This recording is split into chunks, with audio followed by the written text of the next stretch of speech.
have with us Mr. Saleh Al-Khulaifi. He's the Undersecretary of the Ministry of Economy and Trade. We're glad and actually pleasure to have him today with us. And we have Mr. Yusuf Al-Jabir.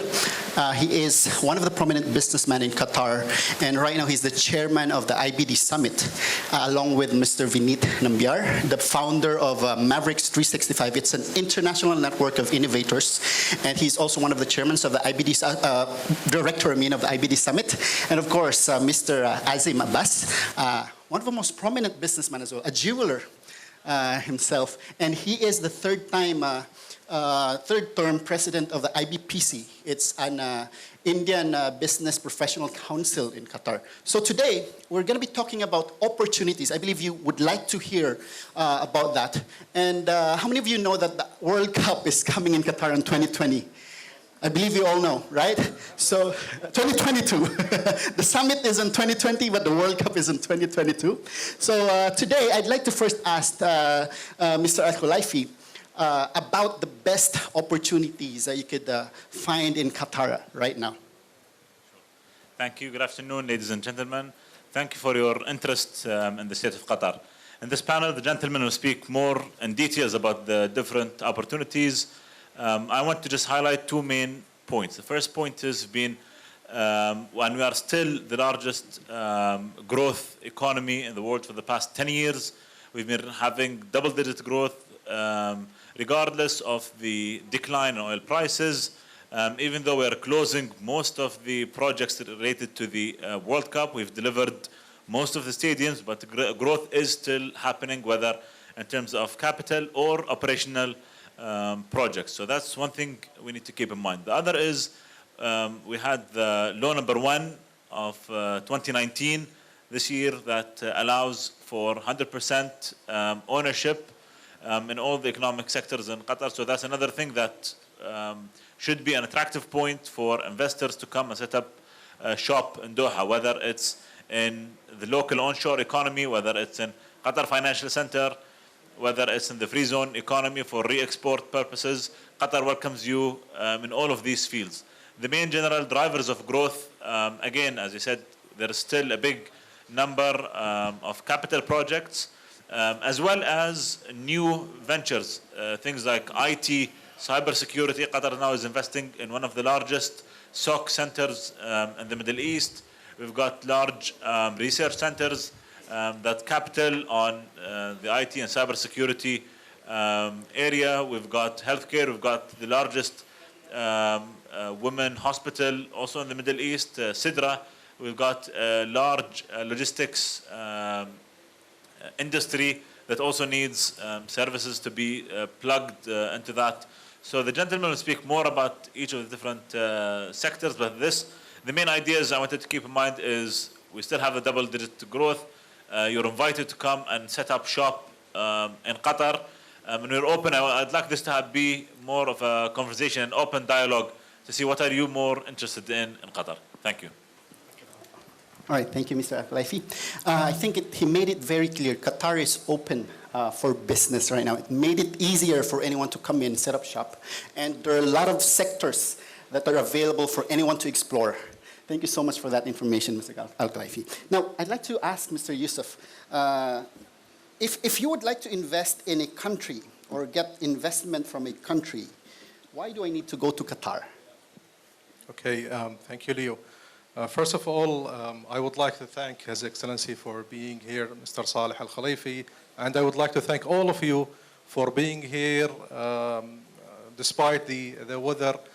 And I'm really appreciate you being here. So why Qatar? Why to invest in Qatar? I'm as an investor, if I would like to invest in any of the countries, I look for three main areas that, or questions that I need to answer. Is my investment protected or not in that country? When I say investment, I mean money investment or the patent investment or the know-how. And the second thing, apart from protecting the investment, also we have the commitment from the country itself. Is it going to support that investment or not? And the third area, which is the ecosystem.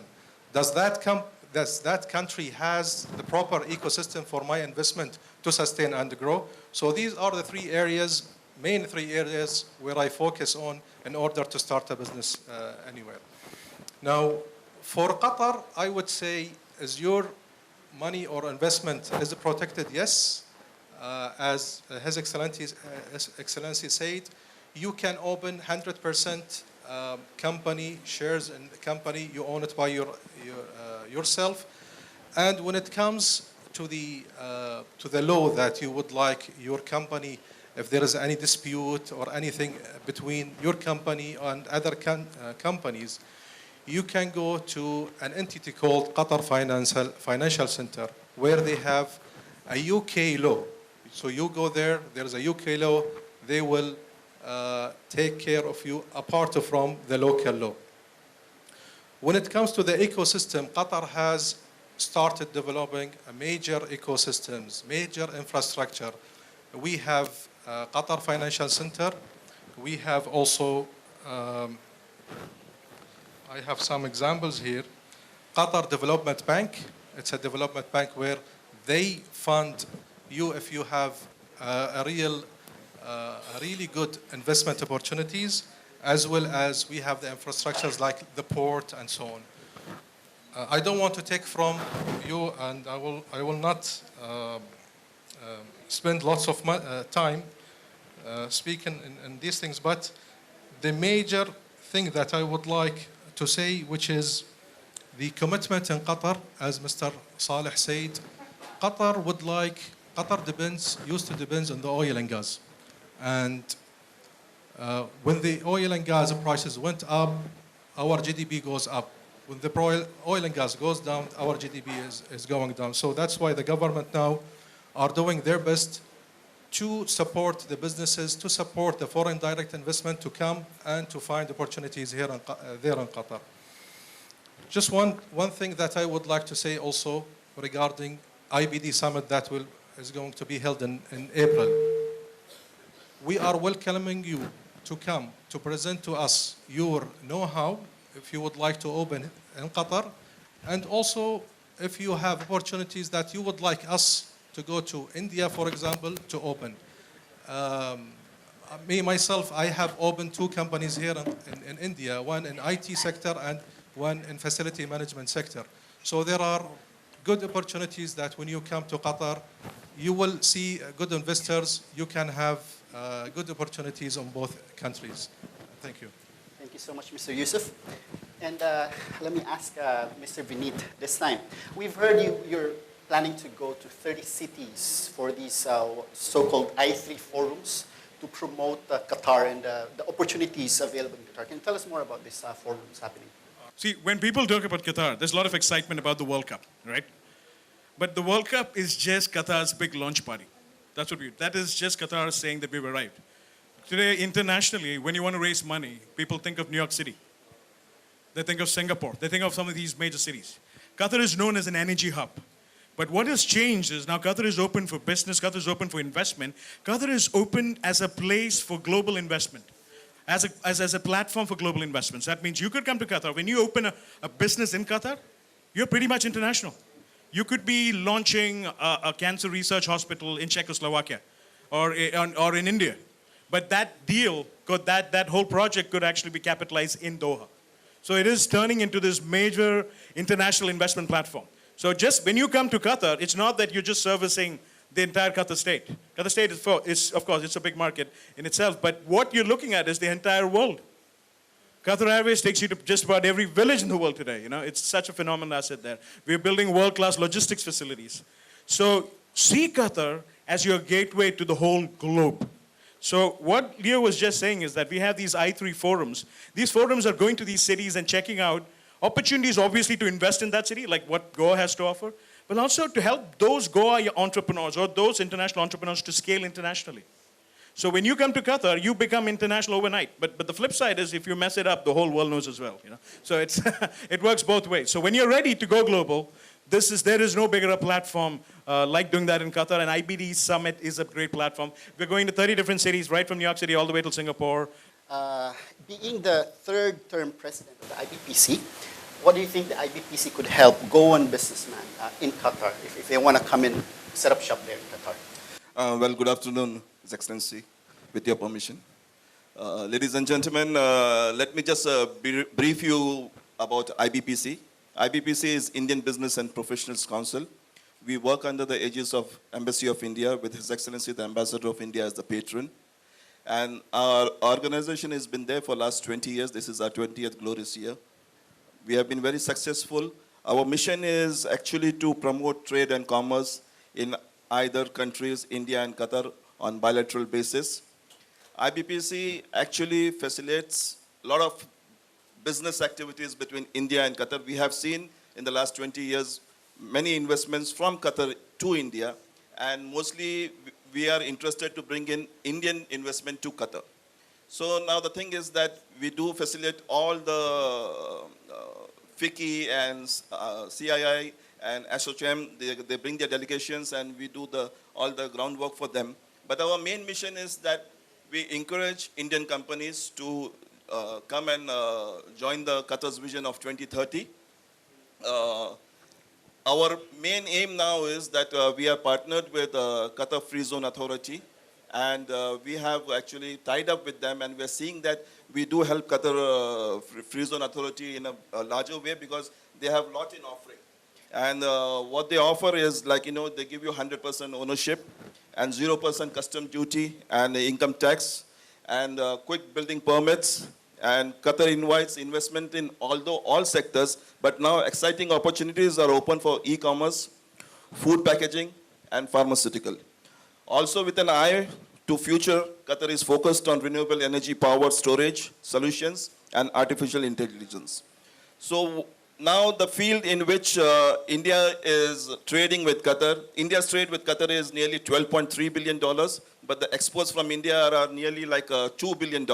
And they come in the field of light vessels, fire floats, motor vehicles, and you can say a lot of consoles and desks and cabinets, construction equipment for flooring, marble and ceramic tiles, meat of live animals and frozen, wheat, rice, spices. These are the major fresh fruits, frozen fruits, and nuts, among other essential commodities. So we see that after the unfortunate blockade, we take it as a boon in disguise because we have really learnt a lot now, and believe me, India has benefited a lot. But I still feel that there is a long way to go. After the blockade, we have really jumped in folds, and our trade with Qatar has jumped on to $2 billion. But I see there is a lot of potential. And Qatar really welcomes, Qatar really welcomes Indians to come and do businesses because they are happy with our nationality. We are 756,000 now, and we are still counting. So I think Indians are most welcome, and IPPC will be very happy to help you all to come to Qatar, and we can, help you all to open your businesses over there. Thank you. I think Vinny has to add something. Yeah, I just forgot one thing. We all are Ekta Kapoor fans, right? How many of you knew the last Ekta Kapoor serial was actually shot out of Qatar? Yeah, you know why? Because Indians today have free visa access. You can actually come down. They actually prefer Doha over many other cities to actually, Doha Media City is coming up. How many of you knew that happens? So there are major changes on the throat, Netflix productions are happening in Doha. So just giving an example, we are in the early stage of a multi-decade story. So we'd like to invite you for that, and we'd like to see you at the summit. Yep. So, one more thing, just again on a small scale, I usually go to the gym daily after hours, and one day I was going to the gym, and I found out that the whole hotel was blocked. And it was blocked, and we were happy to host an Indian wedding in Qatar. They chose to come in. It's a 2-hour flight. It's visa free. No questions asked. You can come in for a weekend, enjoy your time, enjoy some of the scenery that may not be here in Doha, do business, sign deals, and come back to India. So I just wanted to mention that. All right. Thank you so much. We'd love to take in some more questions, but I'm afraid we don't have time. Can we have one question? All right, thank you. I'm Narayan Moti. I am investment banker from Dubai. My question is, what is the minimum fees to start a business in Qatar? And what are the entry barriers in terms of employees, local employees, recruitments, etc., etc.? Because every government imposes that minimum this many number of people to be employed. Third is, what is the corporate and income tax in Doha? Thank you. Would love to answer that question. Yeah. I'd like to answer that question primarily because we are in the business of setting up companies in Qatar. In terms of the fees, we could probably talk later, but this is what I can tell you. We have a lot of different avenues to form your company. Investment banking. Yes. Yes. No minimum. There is no minimum. Right. So banking is a regulated business. So yeah, consulting. Yeah, so consulting is a non-regulated business. So no minimum capital required. On spot, you get 5 visas. So that's part of a fast-track process. And afterwards, it's open. You can get. Again, it starts from $1,000 to some of the simple investments up to, I would say the maximum is $3,000. The full list is available. So if you go today, singlewindow.gov.qa, all of these details are available, cost, how long it takes to get the license, etc. on this website. So singlewindow.gov.qa.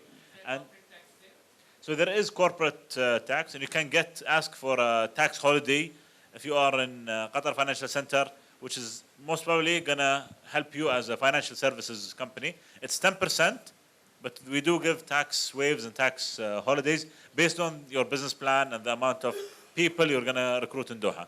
But it's a flat 10% income tax.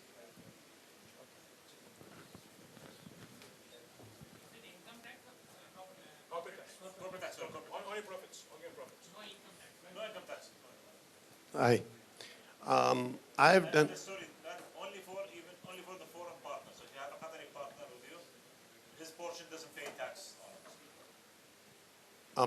I have done healthcare information technology, and it's an innovation. Department of Science and Technology, Lockheed Martin, University of Texas, FICCI, they recognize me as innovator. So in America, they checked my software and then they said that I've done some innovation program. And it was something what Obamacare came out with for the chronic disease, diabetes, and complications management.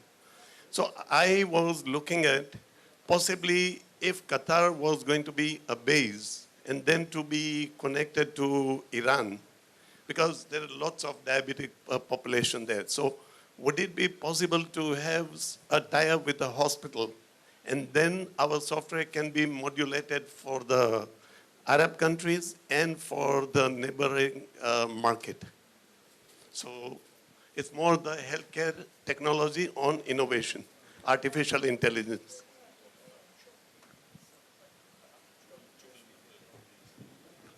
There are many opportunities like this, but you need to sell your service to the selected sectors, which is the hospital sectors. So you need to go there. We would like to welcome you there in Doha. Yeah. So Sidra is Sidra is one of the biggest hospital in the world. Yes. So you can come there and you can sell your service there. Sidra is one of the biggest medical research centers, maybe outside the US, probably the biggest, and so that's a great opportunity for you. Early days, as I said, you know. In other words, it does follow US standards. Oh, in many things, yeah, absolutely. Sometimes even better. I have a professor from US, just going back to your point. He visited Sidra. He is a professor in Georgetown University. He said, I have not seen a hospital like Sidra before in my life. It's a new hospital, yes. You can check it's online, all the. Yes, sir. Last one.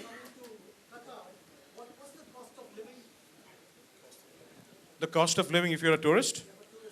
Say from backpackers to all the way to luxury tourists. But you know, primarily Qatar mainly caters to family tourism. So that's the kind of tourists we like. So the cost of living is very reasonable when you compare to other neighboring states and all that, you know. So it depends on how much you want to spend, right? The average, I'm sure you will find it on the tourism website, but we cater for the family business, better value for your dollar, and definitely much more, open for tourism more than some of the other countries. I'm sure averages, I don't have a number off my head, but you can easily live off by $50 a day. Lovely. Yeah, $50. No, but also don't quote me on that. I'm sure you can find from Doha. Okay. Yeah. Yes, yes. You can ask me in Doha. Keep the questions for our again foreign friends. So I think that's a wonderful session. Thank you all. A big round of applause for the wonderful session that we have. As a token of appreciation from the Vibrant Goa team, I would just like to give a small token of appreciation. Thank you for the invite and thank you for arranging this session.